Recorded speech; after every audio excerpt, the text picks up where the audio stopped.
नई किराएदारनी। एक काम करना नहीं आता तुम्हें? सारे घर में धूल हो रही है, कभी सफाई भी कर लिया करो। यहाँ पूरा दिन लगकर दोनों बाप बेटे का काम करो, साथ में ताने भी सुनो। जब मैं बोलती हूँ कि ऊपर वाले पोर्शन में किराएदार रख लो, अरे सफाई भी रहेगी, पैसे भी आएंगे, तब तो किसी को मेरी बात सुननी नहीं होती। हो गया टैप रिकॉर्डर शुरू। ये कहते हुए राज घर से बाहर निकल जाता है, जिसके बाद शिविन अपने कमरे से निकलकर नेहा के पास आता है। क्या यार मम्मी, कितनी बार बोला है टाइम से उठा दिया करो। हो गया ना मैं कॉलेज के लिए लेट। दुनिया की सारे गधे घोड़े बेचकर तो तू सोता है। पता भी चलता है तुझे कि मैं कितनी बार उठाने आती हूँ। बस दोनों बाप बेटों को घर से निकलते हुए लेट होने की फिक्र है, वापस आते हुए कितना भी लेट हो जाए कोई फिक्र नहीं। ओहो मम्मी, ओवर एक्टिंग मत किया करो। माँ की बातें अब ओवर एक्टिंग ही तो लगेगी ना। मेरी तो कोई फीलिंग्स ही नहीं है। क्या करूं, मर जाऊं क्या मैं? ओफो मम्मी, जा रहा हूं मैं, बाय। शिविन चला जाता है और नेहा बेचारी किलस्ती अपने घर के कामों में लग जाती है।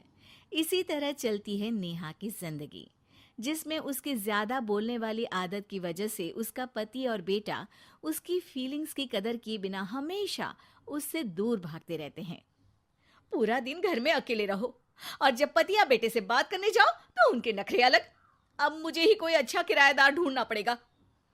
इसी के साथ नेहा किराएदार की खोज शुरू कर देती है, जिसके कुछ महीनों बाद दूसरे शहर से यहाँ पढ़ने के लिए आई निम्मी घर ढूंढते हुए नेहा के पास आती है और वो उसे किराए पर रख लेती है। अगली सुबह हमेशा की तरह राज और शिविन अपनी जल्दी में होते हैं कि निम्मी वहां आ जाती है। दीदी, थोड़ी चीनी मिलेगी? वो कल ना राशन लाने का समय ही नहीं मिला। निम्मी को देखते ही दोनों बाप बेटे की जल्दी वहीं खत्म हो जाती है और वो निम्मी को इम्प्रेस करने की रेस में भागने लगते हैं। अरे मम्मी को क्यों परेशान करना, मैं हूं ना।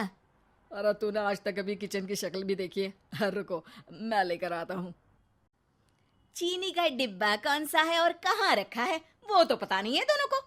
फिर चीनी के अपने मुंह से निकलने जा रहे हो किचन में? अरे मैं तो बस तुम्हारी मदद करने के लिए बोल रहा था। है क्या? मदद? और वो भी तुम करोगे? सच में? अरे कोई तो सच बताओ, सुबह सुबह दोनों बाप बेटे कोई सूखा नशा करके तो नहीं आ गए ना? अरे कैसी बेकार की बातें करती हो मम्मी। अरे जब कौवा अचानक हंस की चाल चलने लगेगा तो शक होना तो लाजमी है ना। घर का ऐसा माहौल देख निम्मी वहां से जाने ही लगती है कि राज उसे रोक लेता है। अरे आपने चीनी तो ली ही नहीं? इट्स ओके भैया, मैं आज बिना चाय की ही कॉलेज चली जाऊंगी। जहां एक तरफ भैया सुन राज का दिल टूट जाता है, वहीं कॉलेज सुन शिविन खुश हो जाता है। वैसे आप कौन से कॉलेज में हो? इस पर निम्मी जवाब देने ही वाली होती है, लेकिन नेहा टोकते हुए बीच में बोल पड़ती है।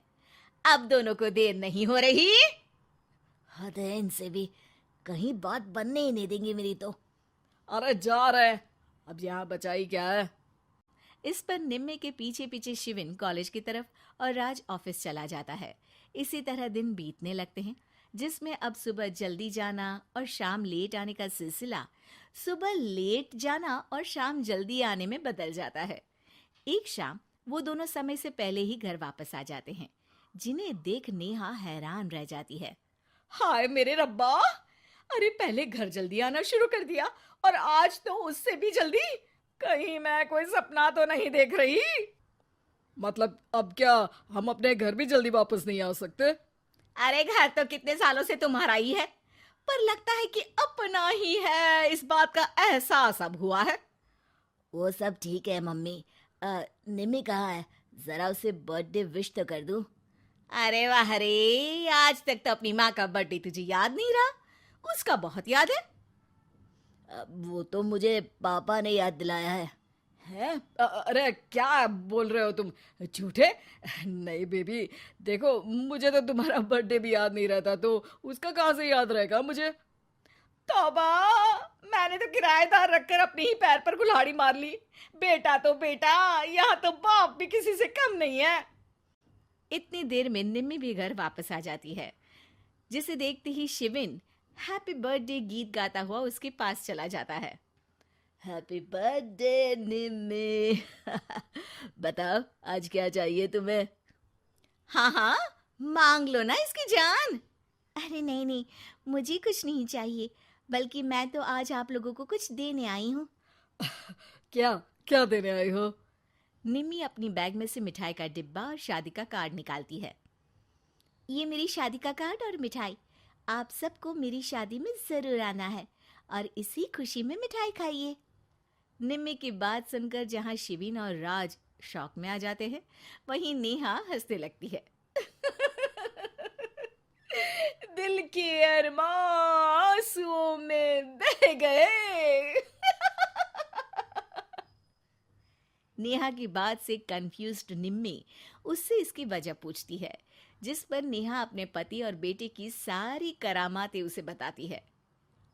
आई कांट बिलीव, आपको मैंने भैया बोला, और शिविन तुम्हें तो मैं हमेशा छोटे भाई की तरह समझती हूँ, लेकिन कहते हैं ना, man will be always man. लेकिन आज से ये विमेन सेम नहीं रहेगी इनके लिए। फिर क्या, बाप बेटे आगे आगे और नेहा झाड़ू लेकर उनके पीछे पीछे।